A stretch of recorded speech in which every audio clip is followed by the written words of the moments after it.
Oi, gente, eu sou a Gabi e vocês estão no canal Gabi Mais. Aqui é contado casos reais, mistérios e suspense. Em cada caso contado, é sempre com respeito tanto à vítima quanto à família.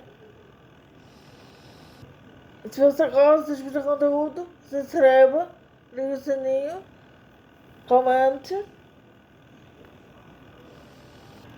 e não perca nenhum caso.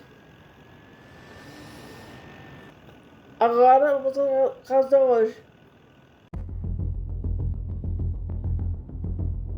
Em abril de 2008, na Áustria, a polícia abriu uma porta de concreto de 300 kg e encontrou um porão de 35 metros quadrados sem janelas, com paredes cobertas de desenhos infantis. Lá dentro, um Elisabeth, 42 anos, que não via o sol há 24 anos, e dois filhos dela, o de 5 anos, ao ver o céu pela primeira vez, perguntou: "Tio, aquilo é Deus, e esta é, de fato, a história de Elisabeth, uma mulher que sobreviveu a 24 anos de cativeiro e conseguiu sair viva daquele lugar. Agora, vamos conhecer tudo o que aconteceu." Esse monstro se chama Josef Fritzl, e o mais perturbador, ele era o próprio pai dela. Josef Fritzl nasceu em 1935, em Amstetten, uma cidadezinha de 20 mil habitantes no interior da Áustria, onde todo mundo conhece todo mundo. Ele era engenheiro elétrico, um homem respeitado, trabalhador, que construiu a própria casa com as próprias mãos, uma casa de 2 andares com um jardim bonito.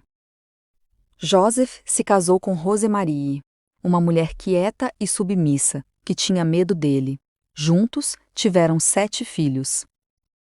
Elisabeth Fritzl era a caçula, nascida em 1966. Aos 11 anos, começou a sofrer abusos do próprio pai, Josef. Segundo o relato de Elisabeth, quando a mãe descobriu, ela teria fingido não perceber o que estava acontecendo. Josef era conhecido por seu comportamento violento. Elisabeth era a única que enfrentava o pai, por isso ela era o alvo. Aos 16 anos, ela fugiu para Viena com uma amiga. 2 semanas depois, a polícia a trouxe de volta. Como punição, Josef aprendeu no quarto por meses. Em 1984, aos 18 anos, Elisabeth estava com as malas prontas. Dessa vez, a fuga seria definitiva, mas no dia 28 de agosto de 1984, Josef a chamou. "Vem me ajudar a instalar uma porta de metal lá no porão." Ela desceu. O que ela não sabia é que ele tinha passado os últimos 6 anos, de 1978 a 1984, construindo um bunker secreto. Ele pediu autorização na prefeitura para construir uma adega à prova de som. Ninguém desconfiou. Ele tinha colocado uma estante falsa na oficina. Atrás da estante, uma porta de aço e concreto de 300 quilos, com fechadura eletrônica com código que só ele sabia. Depois um corredor estreito de 5 metros, e depois mais uma porta.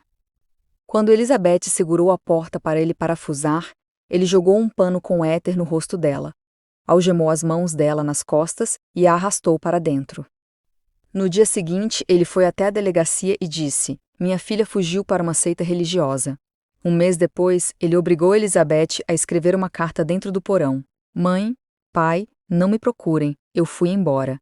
Ele levou a carta até o correio e enviou. A polícia arquivou o caso como fuga. 35 metros quadrados do inferno. No bunker eram 5 cômodos. Um quarto minúsculo com uma cama de solteiro, uma cozinha com uma pia e uma geladeira velha, um banheiro com vaso sem chuveiro e 2 depósitos. Luz fluorescente que ele controlava lá de cima. Se ele quisesse, deixava eles no escuro por dias como punição. Ventilação por um cano de 15 centímetros, umidade de 90%, e para ficar ainda pior, tinha ratos. Nos primeiros 6 meses, Elisabeth ficou acorrentada pelo pulso a uma barra de ferro na parede. Depois, ele trocou a corrente por uma coleira de cachorro, também presa à parede. Só anos depois ele a soltou. Ele descia todos os dias às 9 horas da manhã, dizendo para a esposa que ia trabalhar na oficina. Na verdade, ele descia para estuprar a filha. quase todos os dias por 24 anos. Em 1988, 4 anos depois de presa, Elizabeth entrou em trabalho de parto, sozinha. Ele deu para ela uma tesoura suja, um livro de primeiros socorros e um cobertor. Ela deitou no chão frio e teve a primeira filha. Nos anos seguintes vieram mais 4 filhos. Um dos bebês nasceu com problemas respiratórios por causa da umidade e do mofo do porão e viveu apenas 3 dias. O Joseph se recusou a levar ao hospital e depois simplesmente se desfez do corpinho do bebê. Que pai faz isso? Quer dizer, que avô faz isso? Porque pai ele nunca foi. Nem pai, nem avô, né? Aquele bebê era da Elizabeth. Dele não era nada, só biologicamente mesmo. Em 2002, Elizabeth deu à luz a gêmeos, Félix e um irmão, que morreu durante o parto. Ao todo, foram 7 filhos. Todos eram, ao mesmo tempo, filhos de Elizabeth e netos de Joseph Fritzl. A vida dupla. E aqui a gente entra na parte mais psicopata. Joseph percebeu que 7 crianças chorando no porão fariam barulho demais. Então ele criou um plano para impedir que os vizinhos ouvissem qualquer coisa. Quando Lisa nasceu em 1992, ele pegou a bebê, subiu, colocou-a numa caixa de papelão na porta da casa com um bilhete falso escrito pela Elizabeth: "Mãe, não consigo cuidar dela, cuidem da bebê por mim." Ele e Rosemarie adotaram Lisa legalmente. A assistência social da Áustria foi na casa, viu aquele avô bondoso e deu a guarda. Sem investigar o porão. Ele fez a mesma coisa com Mônica em 1994 e com um outro filho em 1997. Essas 3 crianças cresceram lá em cima, na casa normal, indo para a escola, comendo bem, sendo chamadas de netos. Enquanto isso, lá embaixo, Kerstin, Stefan e Félix ficaram presos para sempre. Eles nunca foram à escola. Nunca tomaram vacina. Nunca viram o sol, a lua, a chuva. A única ligação com o mundo era uma TV velha de tubo. Sem controle, que passava desenhos. Eles achavam que o mundo exterior era aquilo. Rosemarie, a esposa, diz até hoje que nunca soube, que o marido a proibia de descer na oficina dizendo que tinha ferramentas perigosas e que era bagunçada. Os vizinhos também nunca desconfiaram. O erro. 19 de abril de 2008. Kerstin, aos 19 anos, começa a ter convulsões e desmaia. Seus rins entram em falência. Seu estado era gravíssimo. Ela estava morrendo. Elizabeth implora por uma semana. Joseph finalmente cede, porque se ela morresse lá embaixo, o corpo ia feder e entregar tudo. Ele leva Kerstin para o hospital de Amstetten. Ele conta a história da seita, deixa um bilhete. Por favor, ajudem ela nunca foi ao médico. Os médicos internam Kerstin na UTI em coma.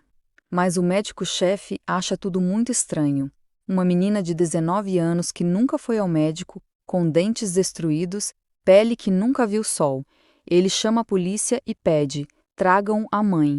Quando a polícia vê Elizabeth, de 42 anos, com aparência de 70, curvada, pálida, e vê Kerstin na UTI idêntica a ela, eles separam Elizabeth do pai, ou melhor, de Joseph.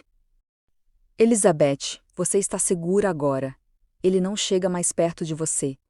Mas sua filha, Kerstin, vai morrer se você não contar tudo. Os médicos precisam saber. Só você conhece o histórico dela. Se você não contar a verdade agora, os médicos não vão conseguir salvá-la. Foram 11 horas de depoimento gravado em vídeo. Ela contou tudo. Estava livre e finalmente podia contar toda a verdade. Não sei vocês, mas eu senti um alívio enorme agora. Na noite de 26 de abril de 2008, a polícia desce no bunker com o código que ela deu. Quando a porta de 300 quilos abre, o cheiro faz os policiais vomitarem. Paredes cobertas de desenhos coloridos feitos pelas crianças até o teto, garrafas de água vazias. Prisão, julgamento e sentença. Joseph Fritzl foi preso naquela mesma noite. Ele confessou tudo em 2 horas. O julgamento começou em 16 de março de 2009, em Santa Pölten. Foi a portas fechadas, porque o caso era muito pesado. Ele foi acusado de incesto, não posso usar a palavra inteira, cárcere privado, escravidão, homicídio por negligência e pela morte do bebê Alexander. Ele foi acusado de incesto, não posso usar a palavra inteira, cárcere privado, escravidão, homicídio por negligência e pela morte do bebê Alexander. Elizabeth não foi ao tribunal para não ter que ver Joseph. O júri viu o vídeo de 11 horas dela. Quando o vídeo mostrou como ela deu à luz sozinha no chão, Joseph desabou e chorou pela primeira vez. Não por arrependimento, mas porque foi pego.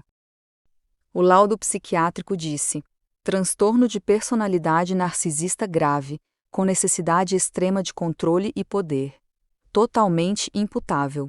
Ele sabia exatamente o que fazia. Em 19 de março de 2009, Joseph Fritzl foi condenado à prisão perpétua em um hospital psiquiátrico de segurança máxima, sem possibilidade de liberdade condicional.